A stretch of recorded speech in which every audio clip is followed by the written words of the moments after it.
परम पिता परमात्मा पूर्ण ब्रह्म सर्व सृष्टि रचनहार कबीर परमेश्वर जी की असीम रजा से आप सभी पुण्यात्माएं सत्संग सुन रहे हैं।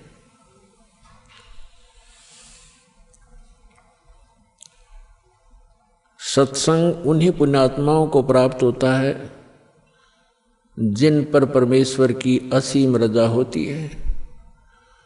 परमेश्वर की असीम रजा किन पुण्यात्माओं पर होती है? जो पूर्व जन्म के भक्ति युक्त होते हैं। क्योंकि मनुष्य जीवन दो प्रकार से प्राप्त होता है। एक तो पूर्व जन्म के शुभ संस्कारों के आधार से प्राप्त होता है, दूसरा टर्न वाइज होता है। एक विधान है प्रभु का, परमात्मा का,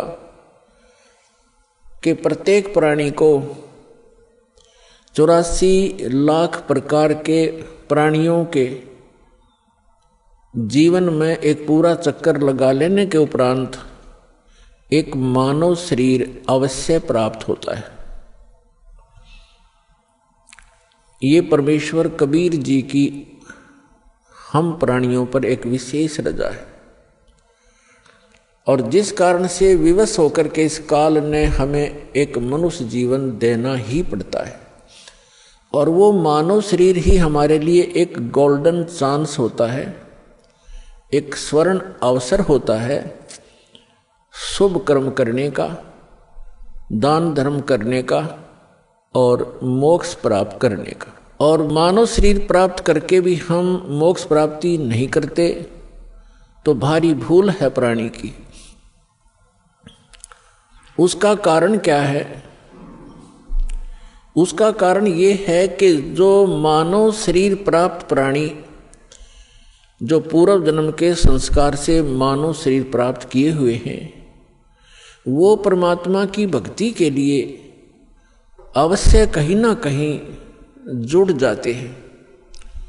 चाहे वो अपनी परंपरागत साधनाएं करें या कोई गुरु बना करके उसके बताए अनुसार भक्ति करें, वो भक्ति के बिना, भगवान के बिना वो रह नहीं सकते। चाहे वो दुख में सुमरन कर रहे हों, चाहे वो सुख में कर रहे हों। और दूसरी प्रकार के जो प्राणी होते हैं, टर्न वाइज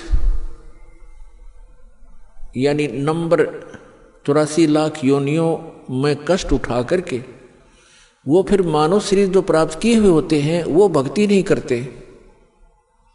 उनका स्वभाव पशुओं जैसा ही होता है, बकवाद करना, शराब पीना, मांस खाना, झगड़े करना, बेमतलब किसी के साथ खसना। जैसे पशु जा करके दूसरे को बेमतलब टक्कर मार देते हैं, झगड़े बढ़ जाते हैं। तो वो प्राणी उस टाइप के ही झगड़े करवाते हैं। शांति प्रिय घर में भी वो आग लगा देते हैं।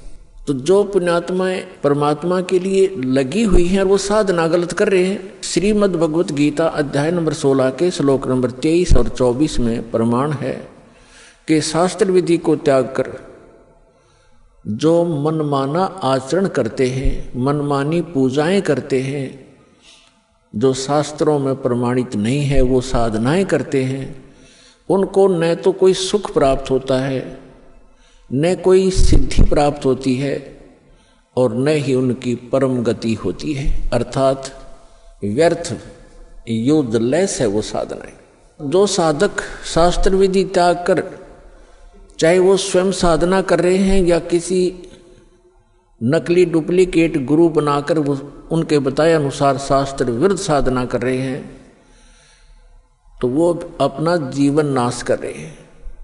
और जो सीधे ही 84 लाख योनियों से निकलकर मनुष्य शरीर प्राप्त करते हैं, वो तो भक्ति करते ही नहीं।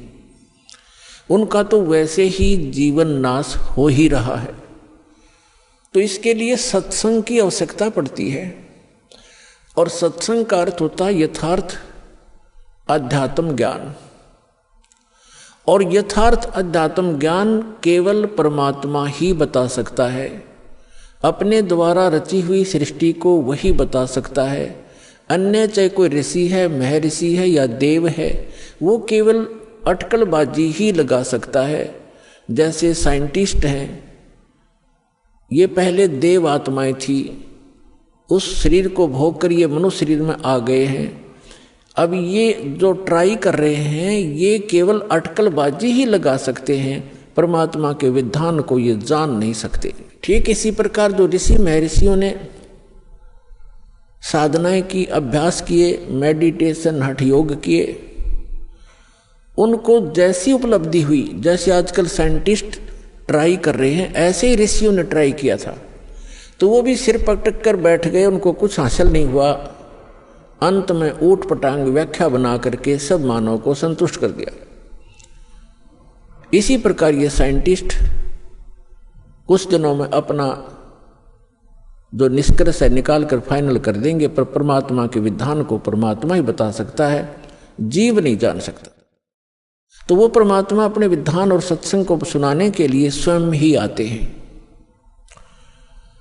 ये हमारे सदग्रंथ भी प्रमाणित करते हैं, क्योंकि जैसे पवित्र वेद है ये गॉड गिवन स्पिरिचुअल नॉलेज है, परमात्मा का दिया हुआ अध्यात्म ज्ञान है, चारों वेद। और पांचवा वेद नष्ट कर दिया गया यहाँ के स्वामी द्वारा। यहाँ का स्वामी कौन है? वो ब्रह्म है, जिसको ज्योत स्वरूपी निरंजन अर्थात काल भी कहते हैं। इसको ये डर बना रहता है कि कहीं मेरे अंतर्गत जितने भी ये प्राणी फंसे हुए हैं इनको परमात्मा का वास्तविक ज्ञान ना हो जाए। यदि इनको वास्तविक ज्ञान हो गया और जो सुख में सथल है, सत्यलोक अविनाशी परमात्मा का जो शाश्वत स्थान है, जहाँ कोई दुख नहीं, वहाँ वृद्धावस्था और मृत्यु नहीं, इसको डर बना रहता है कि यदि इनको उस स्थान का पता लग गया तो यहाँ कोई नहीं रहेगा। जिस कारण से ये कुछ पुण्य आत्मा होती हैं उनको यहाँ भेज देता है, उनको गुरु पद प्राप्त करवा देता है। फिर वो शास्त्र विरुद्ध साधना बता के पूरे मानव मात्र को भ्रमित कर देते हैं। उसके लिए परमात्मा आते हैं। जो पवित्र चारों वेद हैं ये गॉड गिवन है, कबीर गॉड गिवन, कबीर परमात्मा के द्वारा दिया हुआ ज्ञान है। तो इस काल ने पांचवा वेद समाप्त कर दिया, जिसको सूक्ष्म वेद कहते हैं, जिसको तत्व ज्ञान कहते हैं। उसकी पूर्ति के लिए, उसके अभाव से जो हम यहाँ भटक रहे हैं, उसकी पूर्ति के लिए परमात्मा स्वयं आते हैं। परमात्मा को आज तक जितने भी ऋषि महर्षि, जितने भी धर्म ग्रंथ हैं, जितने भी ऋषि महर्षि हैं, उन्होंने निराकार बताया है कि उसका कोई आकार नहीं है। और जितने भी हमारे धर्म ग्रंथ हैं उन्होंने परमात्मा को साकार बताया है, नर आकार बताया है, सहशरीर बताया है, उसका नाम कबीर बताया है।